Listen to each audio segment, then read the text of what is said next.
Amém. Glória a Deus. Aleluia, Jesus. Maravilhoso. Paz do Senhor, irmãos. Paz do Senhor, para quem está assistindo em casa também. Estou muito feliz, né? Esse ano, a primeira vez que estou aqui. Fui surpreendida, né? Os irmãos cantaram, porque Deus surpreende, né? Eu estava bem longinho daqui, né? E, de repente, eu recebi a mensagem, né? Mas eu louvo a Deus, né, que tem me sustentado, né, tem me dado vida. Atravessei mais um ano, né, foi um ano difícil, mas o Senhor esteve ao nosso lado, né, vencemos mais um ano e estamos aqui para fazer a vontade do Senhor. Eu fiz uma viagem, né, depois de tanto tempo que eu estava em casa, e foi um presente de Deus na minha vida, né? Foi uma viagem maravilhosa, o Senhor foi conosco, né? E nos trouxe, né? Fiquei muito feliz, né, de ter ganhado essa viagem aí. Foi uma vitória de Deus para a minha vida. Então, eu só tenho que agradecer ao Senhor. E aí o Senhor, né? Quando eu recebi o recado lá, né? O Senhor tocou no meu coração, né? E eu vou ler aqui no livro de Salmo, um versículo, e eu coloquei o título aqui: entregue a sua vontade a Deus. Nossa vontade pertence ao Senhor, né? Então eu vou ler o Salmo 119, o versículo 112. Vou ler o 111 também. Os teus ensinamentos são a minha riqueza para sempre. Eles são a alegria do meu coração. E o 112 diz: eu resolvi obedecer às tuas ordens até o fim da minha vida. Nós estamos aqui para estar obedecendo a ordem do Senhor, né, irmãos? Nosso prazer tem que ser entregar nossa vida nas mãos do Senhor e deixar que Ele tome conta da nossa vida, né? Então, muitas vezes, quando nós dizemos que estamos buscando a vontade de Deus, estava meditando, né? O que realmente, muitas vezes, nós queremos dizer a Deus é: ok, meu Deus, eu estou planejando fazer, ou seja, é isso que eu quero e agora eu só quero a aprovação de Deus, né? Então, nós estamos querendo que Deus só carimbe aquilo que nós queremos, e muitas vezes não é a vontade de Deus, né? Isso não é entregar a nossa vida à vontade de Deus. Antes que Deus comece a revelar sua vontade para você, você deve estar comprometido em fazer o que quer que Ele deseje fazer. Ou seja, você vai... Eu estava meditando, né, no que a Yasmin estava falando, né? Você vai fazer ou cumprir aquilo que quer que Deus aprove para você, né? Então, né, eu meditando, né, eu falei assim, mais ou menos, né, o que eu falei, porque às vezes não é o que Deus tinha aprovado, né? Talvez não fosse dar certo, você não fosse dar conta de fazer aquilo que Deus ia preparar. Por isso que nós temos que esperar a vontade dele, né? Deixar que ele prepare aquilo que nós temos condição de fazer. Deus, às vezes, pode demorar para mostrar o seu plano, se ele sabe que você provavelmente não irá cumprir esse plano. Então, né, foi de acordo, né, com o que ela tinha falado. O Salmo 37, o verso 4 e 5 diz assim: que a sua fidelidade esteja no Senhor, Ele lhe dará o que o seu coração deseja. E o 5 diz assim: ponha a sua vida nas mãos do Senhor, confie nele e Ele o ajudará. Então, deixa Ele, né? Ponha nas mãos do Senhor e deixa Ele agir, né? Veja, que a sua fidelidade esteja no Senhor, ou seja, temos que ser fiéis a Ele, cumprindo aquilo que nós pedimos a Ele. Então, quando procuramos chegar mais perto dEle, Ele, na verdade, começa a moldar nossos desejos, para que nós possamos desejar o que Ele nos chamou e nos determinou para fazer. Então, eu coloquei um exemplo aqui, né? Uma pessoa, eu pensei assim, né? Uma pessoa acima do peso que quer ser um jogador de futebol, será que ele vai ter êxito? Ele não vai ter êxito igual aos outros, né? Porque aquilo ali não é para ele, né? Então, esse é um exemplo que eu dei, assim, né? Porque às vezes nós não estamos aptos, né, para aquilo, né? É porque ele sabe que nós não vamos conseguir fazer. Vemos que Deus é muito bom para abrir e, às vezes, como a Yasmin estava falando, e às vezes para fechar as portas. Ele fez isso pelo apóstolo Paulo. Eu quero ler com os irmãos Atos 16, deixa eu achar aqui. Atos dos Apóstolos 16, o verso 6 a 10. Veja o que ele fez com Paulo, porque às vezes, se não é da vontade dele, ele fecha as portas, né? Então, aqui o verso 6, vou ler do 6 ao 10, que diz assim: como o Espírito Santo não deixou que anunciassem a palavra na província da Ásia, eles atravessaram a região da Frígia e a Galácia.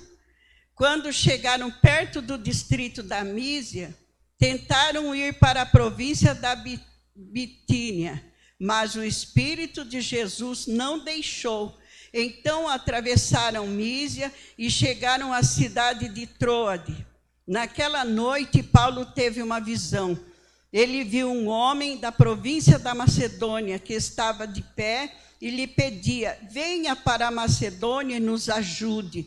Logo depois dessa visão, nós resolvemos partir logo para a Macedônia, pois estávamos certos de que Deus nos havia chamado para anunciar o evangelho ao povo dali. Veja que o Senhor faz o que é a vontade dele, né? Então, ele teve que... Não foi o que ele queria fazer. Deus proibiu, né? E sabia onde que estavam precisando dele, que era para ele ir. É por isso, né, que eu disse que às vezes Deus fecha a porta, porque não é aquilo que Deus tem, né, para a vida. Então, e como entender a vontade de Deus para nossas vidas? Ande com Deus. Nós temos que andar com Deus, que daí Ele sabe o que é bom para a nossa vida. Se estamos interessados em conhecer o plano de Deus para a nossa vida, nós devemos aprender a andar com Deus. Precisamos desenvolver um relacionamento com Ele. Devemos conhecê-lo verdadeiramente e não só saber sobre Ele, conhecer a sua história. E como fazer? É dedicando tempo na sua palavra, dedicando tempo à oração, aproveitando todas as oportunidades que nós temos possíveis para se envolver na igreja, nos ensinamentos, participando da EBD, participando das pregações, de todo ensinamento. Então, é assim que nós vamos estar na vontade de Deus, né? Aí Deus começará os primeiros passos para revelar o seu plano para mim e para você. Obedeça, então, à vontade de Deus. Provérbios 3, 5 e 6, diz assim: confie no Senhor de todo o coração e não se apoie na sua própria inteligência. Lembre de Deus em tudo que fizer e Ele lhe mostrará o caminho certo. Então, é melhor obedecer, pois é Ele que nos mostra o caminho certo. E se não obedecermos às coisas que Deus nos mostrou claramente, com a sua vontade, porque vamos pensar que Ele revelaria qualquer outra informação a respeito do seu plano para nossas vidas, senão não estamos obedecendo a Ele. Então, a obediência é o primeiro passo importante para a nossa vida. Vemos que nem sempre o caminho mais curto é o melhor. É o que a Yasmin estava falando também, né? E é porque andar no caminho do Senhor é necessário andar por fé e na certeza de que Ele está conosco, pois Ele é a luz para iluminar os nossos passos. Provérbios 4, 18. A estrada em que caminham as pessoas direitas é como a luz da aurora, que brilha cada vez mais até ser dia claro. Glória a Deus. Então, se caminhamos de acordo com a vontade de Deus, Ele sempre estará na direção da nossa vida, em toda a nossa caminhada para nos orientar. Há passos que precisam ser dados a cada dia. Se estamos caminhando, nós não sabemos o que vem depois de uma curva que nós vamos entrar. Muitas vezes nós não sabemos o que vem lá na frente, né? Mas nós podemos caminhar sob o cuidado de Deus para ver o que há mais adiante. A vontade de Deus sempre prevalece. Tudo o que acontece está sujeito à vontade de Deus. Ele tem o domínio sobre os reinos dos homens, como nós vemos em Daniel 4, 32, onde o rei era o todo-poderoso, que dominava o mundo inteiro, né? Que daí ele teve a visão que Daniel foi revelar a visão dele, né? Então, capítulo 4, verso 32, diz assim: você será expulso do meio dos seres humanos, ficará morando com os animais selvagens e comerá capim como os bois. Isso durará 7 anos, até que você reconheça que o Deus Altíssimo domina todos os reinos do mundo e coloca como rei quem Ele quer. Então, tudo está no comando de Deus, né? Quem quer ser maior, então, ele olha onde ele foi parar. Entendendo, então, a vontade de Deus.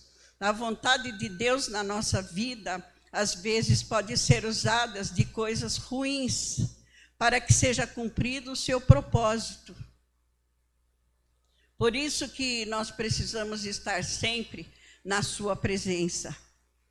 Porque nós vemos aqui a história de José do Egito, como foi difícil para ele, né? Todos conhecem, né, a história de José do Egito. É um exemplo claro disso, na qual fazia parte da vontade secreta de Deus, para tornar em bem o mal praticado pelos irmãos de José contra ele. Está lá em Gênesis 50, o verso 20, que diz... nesse mesmo sentido, muitas vezes é a vontade de Deus que o cristão sofra algumas provações. 1 Pedro 3, 17 diz assim: porque é melhor sofrer por fazer o bem, se for esta a vontade de Deus. Mas também, ao mesmo tempo, nós sabemos que todas as coisas trabalham juntas para o bem daqueles que amam a Deus. Está em Romanos 8, 28. Então, nós podemos ver que nos decretos de Deus, até mesmo o sofrimento é útil para aperfeiçoar o caráter e amadurecer a nossa fé, muitas vezes. Deus permitiu ao homem escolher o caminho que quer seguir. E, embora o nosso mundo atual, há muita injustiça, maldade, violência, etc., Deus não está alheio ao nosso sofrimento, Ele está sempre atento a tudo que nós passamos. Nós temos que saber disso, que se nós estamos com Ele, Ele não descuida de nós, Ele está sempre atento, né? Então, isso Ele não ficará impune a sua maldade. Isso aconteceu com os irmãos de José, né? Eles não ficaram impunes, né? Depois, né? Eles sofreram, né? Humilhação, tiveram que se humilhar lá diante dele, né? Foi porque Deus não deixa impune também. Então, nós vamos seguir a sua palavra, as escrituras sagradas que nos ensina a cada dia. O Salmo 119, 105, diz: a tua palavra é lâmpada para guiar os meus passos, é luz que ilumina o meu caminho. A palavra de Deus ilumina os nossos caminhos durante os nossos dias de alegria, bem como durante as nossas noites de sofrimento e escuridão. De acordo com esse versículo aqui, nós vemos, né, que Deus está conosco, Ele é a luz dos nossos caminhos, né, em todo momento. João 8, verso 12 diz: de novo Jesus começou a falar com eles e disse: eu sou a luz do mundo. Quem me segue nunca andará na escuridão, mas terá a luz da vida. Quem segue a Jesus sempre tem a luz dele. Nunca está em treva, nunca tropeçará, porque ele é a luz. Seguir verdadeiramente a Cristo significa que ele tornou-se tudo para nós, tornou tudo em nossa vida. Olha o que diz em Lucas 9, 23. Depois disse a todos: se alguém quer ser meu seguidor, que esqueça os seus próprios interesses, esteja pronto para cada dia, para morrer como eu vou morrer, e me acompanhe. Então, nós temos que esquecer os nossos próprios interesses se nós queremos seguir a Cristo, estar fazendo a vontade dele. Então, seguir a Jesus significa se esforçar para ser como ele. Ele sempre obedeceu ao seu Pai. Então, é isso que devemos nos esforçar para fazer. Ele diz lá em João 8, 29, quem me enviou está comigo e não me deixou sozinho, pois eu faço sempre o que lhe agrada. Então, se estamos seguindo a ele, não estamos sozinhos também. Ele está conosco, ele está do nosso lado a todo momento. Efésios 5, 18. Antigamente, vocês mesmos viviam na escuridão, mas agora que pertencem ao Senhor, vocês estão na luz. Por isso, vivam como pessoas que pertencem à luz. Glória a Deus. Veja, nós não apenas andamos em sua luz, mas a sua luz está em nós e brilha em nossa vida a todo momento. Glória a Deus. Isso enquanto nós estamos na presença dele, né? Porque saímos da presença dele, a luz deixa de brilhar, né? Então, eu estava lendo que uma parte lá que o viajante antigamente, ele carregava uma pequena lamparina a óleo, cujo pavio de linho emitia apenas um pouco de luz. Havia o suficiente para ver, não o suficiente para ver o que estava mais à frente no caminho, mas o suficiente para dar o próximo passo no caminho, sem tropeçar e sem cair. Então, isso é um lembrete para nós, para a nossa vida. A palavra de Deus é uma lâmpada para o nosso caminho. Não ilumina o nosso futuro, ilumina o nosso caminho, ilumina o presente, né? Ou seja, a palavra de Deus nos dá a luz de que precisamos para dar o próximo passo na vida. O nosso caminho neste mundo costuma ser escuro, mas a palavra de Deus revela o caminho. E já quase terminando, né, que eu já queria falar para as irmãs irem vindo, que a palavra de Deus seja para nós tão importante como o ar que respiramos. Não vivemos sem o ar, que possamos viver da palavra do Senhor, que a palavra do Senhor esteja sempre na nossa vida, né? Que brilhe sempre, que nós possamos ter sempre essa luz, né? Por isso que diz que, né, ela não prevê o futuro, porque enquanto estamos no presente, estamos na luz, ele está conosco, né? Se nós deixarmos, essa luz vai deixar de brilhar na nossa vida, né? Então, aí o Salmo 119, e o verso 109, diz assim: a minha vida está sempre em perigo, no entanto, não esqueço a tua lei. E depois, voltando lá ao verso 112 que eu li, que nós temos que ter sempre conosco, que diz lá: eu resolvi obedecer às tuas ordens até o fim da minha vida. Então, entregue a sua vida à vontade de Deus, que tudo vai dar certo na sua vida, na nossa vida, em nome do Senhor Jesus.